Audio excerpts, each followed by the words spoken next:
ஒரு நாடு அது செகண்ட் வேர்ல்டு வார் சமயத்துல எந்த அளவுக்கு மோசமாக சேதமடைஞ்சிருச்சுன்னா அதோடைய பேர் உலக பட்டியல்ல ரொம்பவே ஏழையான நாடுகள்ல ஒன்னாவே வந்துச்சு.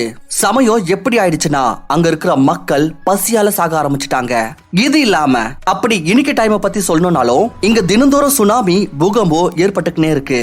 பட் இந்த எல்லா ப்ராப்ளம்ஸ் அண்ட் சிச்சுவேஷனுக்கு பிறகும் இன்னைக்கு ஜப்பான நம்ம எல்லாருமே ஒரு developed rich and technologically advanced நேஷனாக அறியறோம். அப்படி இந்த மாதிரி என்ன டெக்னிக் என்ன ட்ரிக்ஸ் இருக்கு இத ஃபாலோ பண்ணி ஜப்பான் அண்ட் ஜப்பான் மக்கள் அவங்களையே இன்னைக்கு ரெலவென்ட் அண்ட் ரிச் ஆக மாத்திருக்காங்க.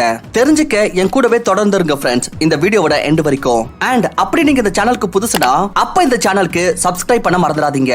ஃப்ரெண்ட்ஸ் நம்ம எல்லாத்துக்கும் முதல்ல பார்க்க போற டெக்னிக்கோட பேர் என்னன்னா காக்கிபோ டெக்னிக். காக்கிபோ இது ஒரு டெக்னிக் பட்ஜெட்டிங்க்கு. இதோட உதவி மூலமா நீங்க உங்க செலவுகளை மேனேஜ் பண்ண முடியும்.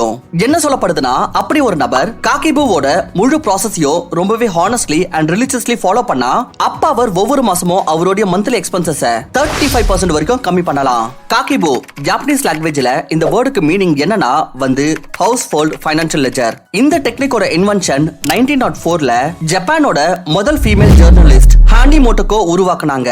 உண்மையில அவங்க இதோட இன்வென்ஷன் ஜாப்பனீஸ் ஹவுஸ் வைஃப்ஸ்க்கு அவங்க பட்ஜெட்டிங்க்கு உதவி செய்ய உருவாக்குனாங்க. ஆனா இதோட பயன் மக்களுக்கு தெரிய ஆரம்பிச்சதுமே அப்ப கிட்டத்தட்ட எல்லா ஏஜ் குரூப் அண்ட் ப்ரொஃபஷன்ஸோட மக்களும் இதை அடாப்ட் பண்ண ஆரம்பிச்சிட்டாங்க. இன்னைக்கு நடைமுறைக்கு என்னன்னா காக்கிபோ டெக்னிக் வெறும் ஜாப்பனீஸ் மட்டும் இல்ல, பதிலாக உலகம் முழுவதும் மக்கள் அவங்களுடைய எக்ஸ்பென்சஸ் மேனேஜ் பண்ண உபயோகிச்சுட்டு இருக்காங்க.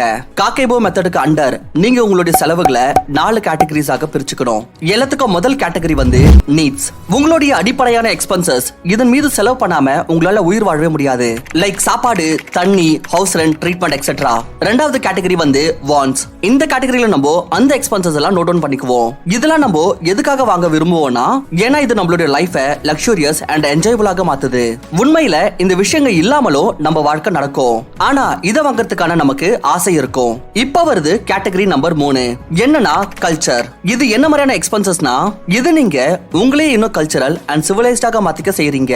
எப்படின்னா books, play, museum, family picnic இந்த விஷயங்கள் மீது செலவு செய்யறது. இப்ப வருது 4வது அதாவது லாஸ்ட் கேட்டகரி எமர்ஜென்சி எக்ஸ்பென்ஸ். இது எந்த மாதிரியான ஒரு எக்ஸ்பென்ஸ்னா இது உங்களோட லைஃப்ல எப்பனாலும் எதுவும் சொல்லாமலே வந்துரும் அண்ட் உங்களுக்கும் செலவு செய்யறதுக்கு பதிலா வேற எந்த சாய்ஸும் இருக்காது. Like medical emergency, mechanic, plumber expenses etcetera. ஞாபகம் வச்சுக்கோங்க இந்த செலவுல நீங்க எந்த ஒரு டிஜிட்டல் ஆப் இல்ல சாஃப்ட்வேர்லயும் நோட் டவுன் பண்ணக்கூடாது. இதுக்காக நீங்க ஒரு proper paper and pen use பண்ணணும். உங்களுடைய செலவுகளை கணக்கு வச்சுக்கிறதுக்கு புத்தகத்துல நீங்க 2 நோட் புக் வச்சுக்கணும். செலவுகளுடைய 4 கேட்டகரிஸ் நீங்க உருவாக்கி இருக்கீங்கல்ல அத பெரிய சைஸ் நோட் புக்ல நீங்க நோட் பண்ணிக்கணும். அண்ட் சின்ன சைஸ் நோட் புக்கை எப்பவுமே நீங்க உங்க கிட்டயே வச்சுக்கணும். இதுல நீங்க தினந்தோறும் என்னெல்லாம் செலவு பண்றீங்களோ அதை இதுல நோட் பண்ணிக்கணும். இந்த சின்ன நோட் புக்ல நோட் பண்ணிருக்கிற செலவுகளை நீங்க பிறகு 4 கேட்டகரிஸ் பிரகாரம் டிவைட் பண்ணி பெரிய நோட் புக்ல நோட் பண்ணிக்கணும். இப்போ இதனால என்ன ஆகும்னா உங்ககிட்ட உங்களுடைய இன்கம் அண்ட் எக்ஸ்பென்ஸ் முழு பியூரோவும் வந்துரும். இப்ப நீங்க ஈஸியா தெரிஞ்சுக்கலாம் அதாவது உங்களுடைய செலவுகள் அவசியமான இடத்துல அதிகமாகுதா இல்ல அவசியம் இல்லாத இடத்துலயான்னு. எவ்வளவு உங்களுடைய தேவையில்லாத செலவுகள் இருக்கோ அதை நீங்க தெரிஞ்சுக்கிட்டு அதை கம்மி பண்ணலாம். இது இல்லாம நீங்க காக்கிபோ டெக்னிக்கோட இன்னொரு மெத்தடையும் யூஸ் பண்ணலாம். இது உங்களுக்கு ஈஸியா தெரிவிச்சிரும் எதன் மீது நீங்க செலவு பண்ண போறீங்களோ அது உங்களுக்கு அவசியமானதா இல்ல தேவையில்லாத செலவானு. சோ இதுக்கு நீங்க என்ன செய்யணும்னா எப்பெல்லாம் நீங்க எதனா ஒரு விஷயத்தை வாங்கறது குறித்து டவுட்ஃபுல் ஆகுறீங்களோ அப்ப நீங்க அதை வாங்கறதுக்கான தேதியை அடுத்த மாசத்துக்கு மாத்திருங்க. அப்படி ஒரு மாசத்துக்கு பிறகு உங்களுக்கு அந்த விஷயம் ரொம்பவே அவசியம் இல்லைன்னு தோணுச்சுன்னா அப்ப புரிஞ்சுக்கோங்க இது உங்க லைஃப் உடைய ஃப்ரூகல் செலவு. இந்த செலவை பண்ணாம நீங்க தப்பிச்சுக்கிட்டீங்க. இன்னொரு பக்கம் அப்படி ஒரு மாசத்துக்கு பிறகு உங்களுக்கு அந்த விஷயத்துக்கான அவசியத்தை உணர்ந்தீங்கன்னா அப்ப நீங்க அதை சுலபமா வாங்கிக்கோங்க. இது இல்லாம இன்னொரு மெத்தடும் இருக்கு உங்களோட செலவுகளை குறைக்க. நீங்க எப்ப மார்க்கெட்டுக்கு ஷாப்பிங் பண்ண போறீங்களோ அப்ப முன்கூட்டியே சாமானுக்கான லிஸ்ட் எழுதிட்டு போங்க. இதனால என்ன ஆகும்னா நீங்க வெறும் அந்த பொருட்களை மட்டும் வாங்குவீங்க எதெல்லாம் உங்களுக்கு அவசியமோ அண்ட் நீங்க இம்பல்ஸ் பர்ச்சேசிங் பண்ணாம தப்பிச்சிருவீங்க. ரெண்டாவது சேல்ஸ்ல ஷாப்பிங் பண்ணாம உங்களே காப்பாத்திக்கோங்க. ஏன்னா இங்க ரொம்ப மலிவா இருக்குன்னு ஆசைப்பட்ட மக்கள் நம்ம ஏகப்பட்ட தேவையில்லாத செலவுகளை பண்ணிடுவோம். இதன் கூடவே காக்கிபோ மெத்தட்ல என்ன ஒரு ஆலோசனை தரப்படுதுன்னா நீங்க எவ்வளவு பொருட்கள் வாங்குறீங்களோ அதை கேஷ் கொடுத்து வாங்குங்க. ஏன்னா அப்படி நீங்க கிரெடிட் கார்டு மாதிரியான விஷயங்களை யூஸ் பண்ணீங்கன்னா அப்ப நீங்க டெட் ட்ராப்ல மாட்டிக்க கூடும். ஃப்ரெண்ட்ஸ், மணி மேனேஜ்மெண்ட்ல நம்மளுடைய காசுகளை சேவ் பண்றது ஒரு முக்கியமான விஷயம்னா அதை இன்வெஸ்ட் பண்றதும் இன்னொரு முக்கியமான விஷயம்.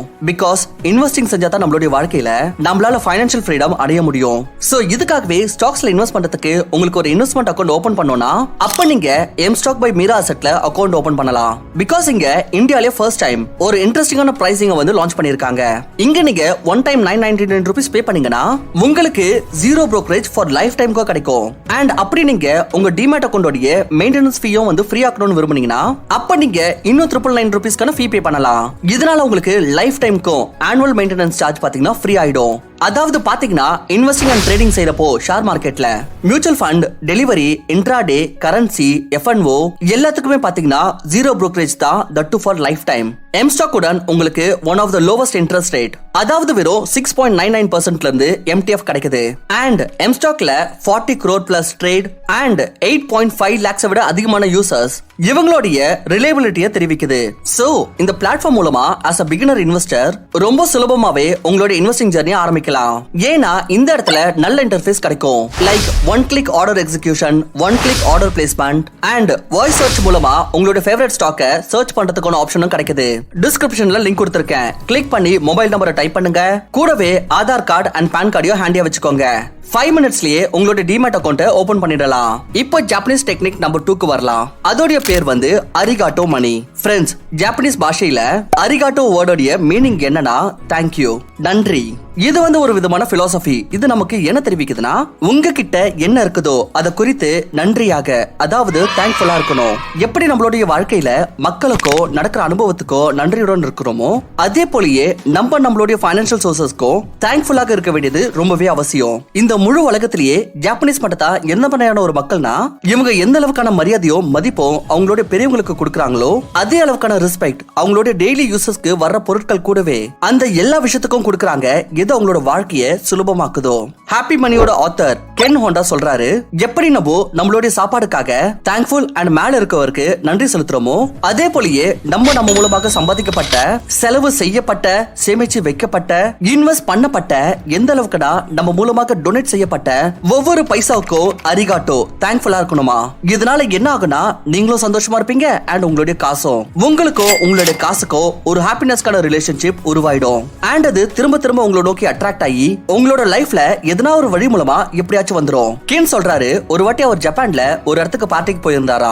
அங்க அவருடைய சந்திப்பு ஒரு பெண் கூட ஏற்படுது. வார்த்தையோட வார்த்தையா அந்த லேடி வந்து கென் கிட்ட இருந்து அவரோட வாலெட்டை வந்து கேட்டாங்க.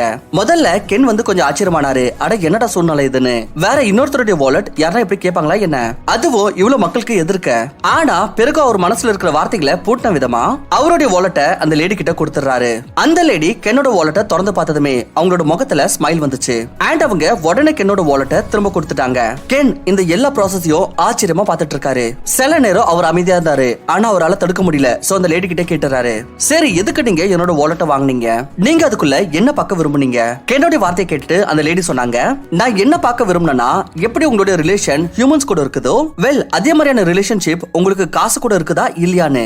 சோ கென் வந்து ரொம்பவே கியூரியஸ் ஆயிட்டு கேட்டாரு, உங்களுக்கு என்ன தெரிஞ்சிச்சு இதுல. எதுக்கு அந்த லேடி சொன்னாங்க, உங்களுக்கு உங்க மணி கூட ஹாப்பினஸ் அண்ட் கிராட்டிட்யூட் மாதிரியான ரிலேஷன் இருக்கு. இந்த மாதிரி ஏன்னா உங்களோட வாலெட்ல காசு ஒரேடியா சிஸ்டமேட்டிக்கா இருந்துச்சு அண்ட் அது சிரிச்சுக்கிட்டே இருந்துச்சு. இதனால தான் நான் உங்களோட வாலெட்டை திறந்ததுமே என்னோட முகத்திலயோ ஸ்மைல் அதுவாவே வந்துருச்சு. இதுல இருந்து தெரிய வருது நீங்க உங்களோட காசை ரொம்பவே கஷ்டப்பட்டு நேர்மையாக சம்பாதிச்சிருக்கீங்க, யாருக்கோ எந்த கெடுதலும் செய்யாம. இல்லனா அது கண்டிப்பா ஹாப்பியா இருந்திருக்காது. மூணாவது மெத்தட் வந்து money IQ and money EQ. Author Ken Honda அவருடைய புக் ஹாப்பி மணில சொல்றாரு, அவர் சொல்றாரு காசை சம்பாதிக்கத்த 2 வழியா பார்க்கலாமா. ஒன்று எதுனா இது நமக்கு ஸ்கூல்லயோ காலேஜ்ல சொல்லி கொடுப்பாங்க. அண்ட் இன்னொன்னு என்னன்னா இது நம்மளுடைய கான்ஷியஸ் உணர்வுகளால வரது. ஃபண்டமெண்டல்ஸ் ஆஃப் மணி மேக்கிங்க 2 கான்செப்டாக டிவைட் பண்ணலாம். இதுல ஒன்னு வந்து மணி ஐக்யூ அண்ட் இன்னொன்னு வந்து மணி EQ. மணி ஐக்யூ உங்களுக்கு மணி கூட இருக்கிற இன்டெலிஜென்ட் ரிலேஷன்ஷிப்பை தெரிவிக்குது. எப்படின்னா இன்வெஸ்ட்மெண்ட், ஸ்டாக் மார்க்கெட், பாண்ட்ஸ் இது எல்லாத்தையும் பத்தி நாலேஜ் வச்சுக்கிறது. அதே மணி EQ உங்களுக்கு மணி கூட இருக்கிற எமோஷனல் ரிலேஷனை தெரிவிக்குது.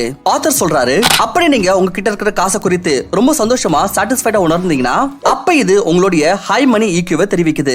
பட் அது இன்னொரு பக்கம் அப்படியே நீங்க எப்பவுமே உங்களோட காசை குறித்து கவலைப்பட்டுட்டே இருந்தீங்கன்னா அப்ப இதுக்கு அர்த்தம் வந்து நீங்க ஒரு லோ மணி ஈக்யூ உள்ள பர்சன். உலகத்துல இருக்கிற மக்கள் எல்லாருமே 95% பாத்தீங்கன்னா மணி ஐக்யூ, எப்படி இன்வெஸ்ட் பண்ணணும், எப்படி ட்ரேட் பண்ணணும், எப்படி பணம் சம்பாதிக்கணும், இந்த மாதிரியான விஷயத்து மீது தான் கவனம் செலுத்துவாங்க.